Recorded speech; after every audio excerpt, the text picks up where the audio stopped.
एका बाजूला जयंत पाटील हे बारामतीमधून युगेंद्र पवार यांना अजित पवारांच्या विरोधात उभे करण्याच्या तयारीत आहेत। मात्र दुसरीकडे मुख्यमंत्री पदावरून त्यांनी अजित पवारांना पुन्हा एकदा चिमटा काढलाय।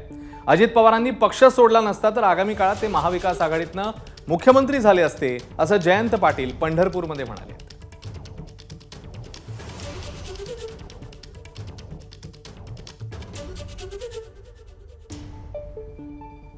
अजितदादा अजून पंतप्रधान करतायत। मी 90 आमदार असून मुख्यमंत्री पद मला मिळालं नाही, मात्र शिंदे फडणवीस माझ्या मागून येऊन मुख्यमंत्री झाले। कदाचित पक्ष सोडला नसता तर ते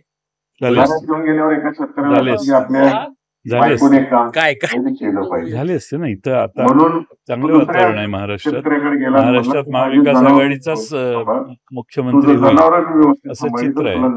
त्यामुळे ते असते तर परिस्थिती त्यांना सोयीची झाली असते। एबीपी माझा, उघडा डोळे बघा नीट।